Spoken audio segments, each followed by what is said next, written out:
بسم اللہ الرحمن الرحیم۔ السلام علیکم ورحمۃ اللہ وبرکاتہ۔ قابل صد احترام زی کے گلوبل کے معزز دوستو، ایک مرتبہ پھر میں آپ سب کو دل کی اتھا گریوں سے خوش آمدید کہتا ہوں، اور میں امید کرتا ہوں کہ آپ سب بفضل خدا خیریت سے ہوں گے۔ ناظرین و سامعین، آج میں آپ سب کو ماہ رمضان المبارک کے اجر و ثواب کے بارے میں بتاؤں گا۔ حضرت سلمان فارسی رضی اللہ تعالیٰ عنہ سے روایت ہے کہ ماہ شعبان کی آخری تاریخ کو رسول اللہ صلی اللہ علیہ وآلہ وسلم نے ہمیں ایک خطبہ دیا۔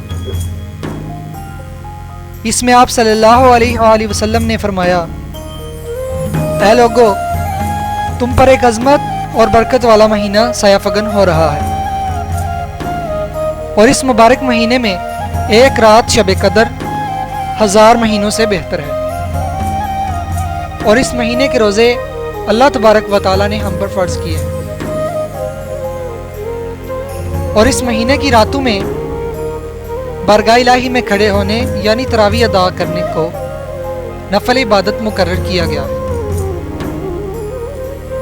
جس کا بہت بڑا اجر و ثواب رکھا گیا ہے۔ جو شخص اس مہینے میں اللہ کی رضا اور قرب حاصل کرنے کے لیے کوئی غیر فرض عبادت یعنی سنت یا نفل ادا کرے گا تو اس کو دوسرے زمانے کے فرضوں کے برابر اجر و ثواب ملے گا، اور اس مہینے میں فرض ادا کرنے کا ثواب دوسرے زمانے کے 70 فرضوں کے برابر ملے گا۔ یہ صبر کا مہینہ ہے، اور صبر کا بدلہ جنت ہے۔ یہ ہمدردی اور غمخواری کا مہینہ ہے، اور یہی وہ مہینہ ہے جس میں مومن بندوں کے رزق میں اضافہ کیا جاتا ہے۔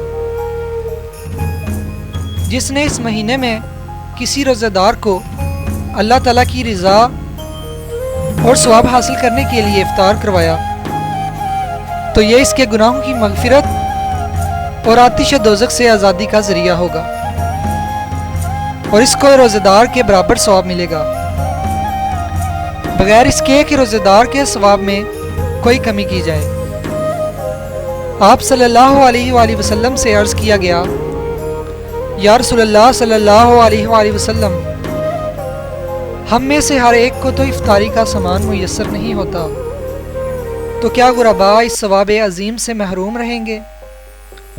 آپ صلی اللہ علیہ وآلہ وسلم نے فرمایا، یہ ثواب اس شخص کو بھی ملے گا جو دودھ کی تھوڑی سی لسی یا پھر پانی ہی کے ایک گھونٹ سے کسی روزہ دار کو روزہ افطار کروائے۔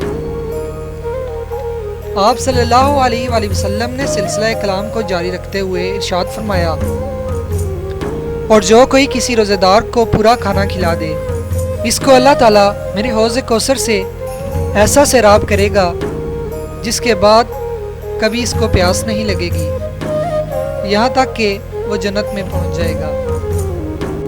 اللہ پاک ہم سب کو ماہ رمضان المبارک کے فیوز و برکات کو سمیٹنے کی توفیق عطا فرمائے۔ ویڈیو کو صدقہ جاریہ کی نیت سے شیئر ضرور کیجیے گا۔ رمضان المبارک کے متعلق میری نیکسٹ ویڈیو دیکھنے کے لیے میرے چینل کو ضرور سبسکرائب کیجیے گا۔ تب تک کے لیے اللہ حافظ۔